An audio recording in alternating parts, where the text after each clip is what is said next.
აი მაგალითად მე თუ დედაჩემთან ერთად ვცხოვრობ და დედაჩემმა ჩამირიცხა მე კონკრეტული თანხა, მაგ შემთხვევაში ჩვენ ოჯახის წევრები ვართ და ეს სარგებლოში არ ითვლება. მაგრამ თუ დედაჩემი ვთქვათ ცხოვრობს საზღვარგარეთ, იქ ეწევა ეკონომიკურ საქმიანობას, მუშაობს, მუდმივად ცხოვრობს საზღვარგარეთ და მირიცხავს მე თანხას ჩემს ანგარიშზე, ეს უკვე გზავნილი არის და მაგ შემთხვევაში რა თქმა უნდა ეს არის სარგებელი და ხელფასთან გათანაბრებულია ის, რომ დაუშვათ დედა შვილს უგზავნის უცხოეთიდან რამას გავაკეთოს. იმიტომ რომ ჩვენთან ერთად მუდმივად არ ცხოვრობს და ჩვენი ოჯახის წევრი არ არის. მოკლედ, საწყალი ემიგრანტებიდან უკვე ოჯახის წევრებიც აღარ არიან თურმე.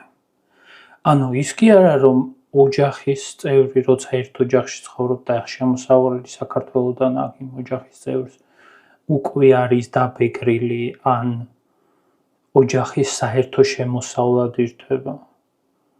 ბიჭო, საზღვარგარეთ რო ცხოვრობს ოჯახის წევრი აღარ არის.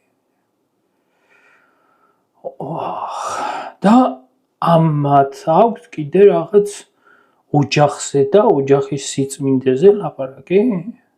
ესე იგი საზღვარგარეთ რო ცხოვრობს ადამიანი იქ წვალობს და იმიტომ რომ ოჯახი არ ჩინოს, მალე რავი ამოწერენ ალბათ კიდე ჩაწერის უფლებასაც აღარ მისცემენ უკვე.